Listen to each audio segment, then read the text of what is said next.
जय हिंद बहन, जय हिंद। आज भी एक वीडियो बना के डाल रही। यदि अच्छा लगे तो कमेंट्स करके बताइएगा। ऐसी कोई बात दिल को छू जाए तो अपनी ज़िंदगी में उतारने का कोशिश कीजिएगा। अपनी ज़िंदगी में उतारने का कोशिश कीजिएगा। देखिए, आज मैं बहुत खुश हूँ, बहुत खुश हूँ। आशा करती हूँ कि आप लोग भी खुश होंगे, आप लोग भी खुश होंगे। जिस भगवान ने मेरे को इतना ज़्यादा खुशी दी है, उस भगवान को दिल से धन्यवाद देती हूँ, दिल से शुक्रिया अदा करती हूँ, दिल से थैंक यू बोलती हूँ। और उन्हीं से प्रार्थना करती हूँ कि उनके चरणों में हमारा मन हमेशा लगा रहे, हमेशा लगा रहे। क्योंकि उनके चरणों में हमारा जब मन हमेशा लगा रहेगा तो हम हमेशा आनंद में रहेंगे, आनंदित रहेंगे, आनंदित रहेंगे। ऐसे तो ज़िंदगी में हर किसी की उतराव चढ़ाव आती हैं, फिर भी उनके चरणों में उनके चरणों में मन को लगे रहने से सहने की शक्ति मिल जाती है और उससे निकलने का रास्ता भी मिल जाता है। देखिए, रियल ज़िंदगी की बातें मैं बता रही हूँ। ये रियल ज़िंदगी की बात है।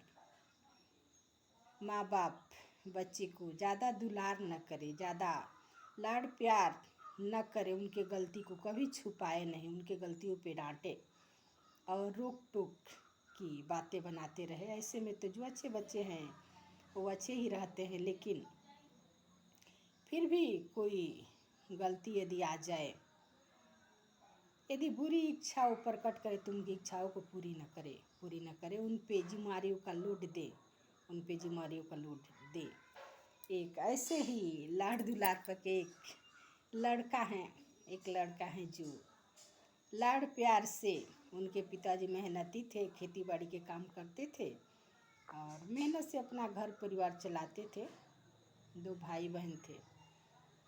बहन की तो शादी हो गई, अपने ससुराल में गई, पर भाई ज़्यादा लाड प्यार से ऐसे बन गया कहने लायक नहीं, मताली, शराबी और अपनी जिम्मेदारियों को भूल गया। शादी होने के बाद भी कोई जिम्मेदारी उनके सर पे न थी, उनके सर पे नहीं थी। कोई जिम्मेदारी का महत्व ही न था, महत्व ही नहीं था।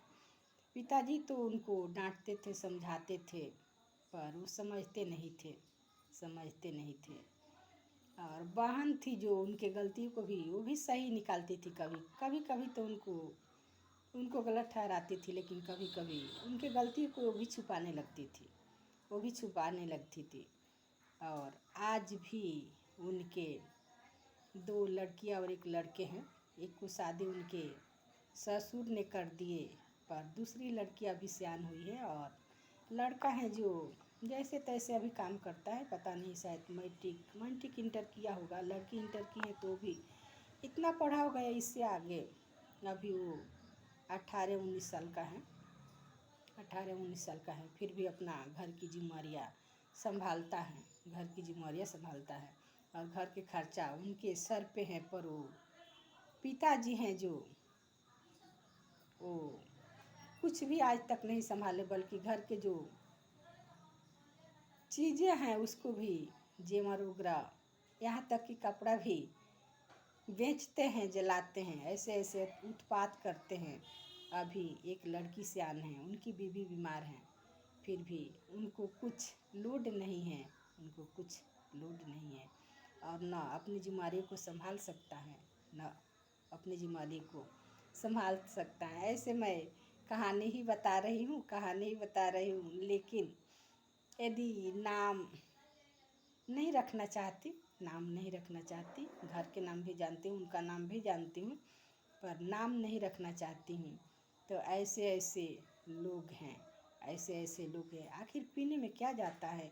बेकार की इज्जत प्रतिष्ठा की भी नाश होती है, धन दौलत का तो नाश होता ही होता है। और वैसे नशे में कैसे कैसे हरकतें कर बैठते हैं जिनको क्या बताएं। उनको नाम लेने में भी शर्म आती हैं, तो उनके ऊपर क्या असर पड़ता होगा। तो ऐसे शराबी हैं। और उनकी माँ इतना लाड करती थी कि कहने लायक नहीं। अपनी साड़ी बेचकर उनका पॉकेट खर्चा देती थी, जबकि वो कमाने लायक हो गया था, अपने पॉकेट के खर्चा खुद चला सकता था।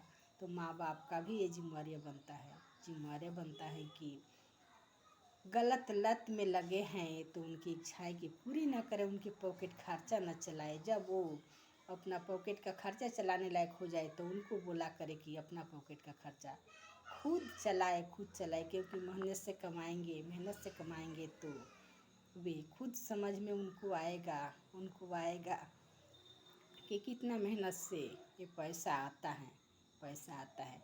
लेकिन क्या करें, ज़्यादा लाड प्यार भी बच्चे को बिगाड़ देता है।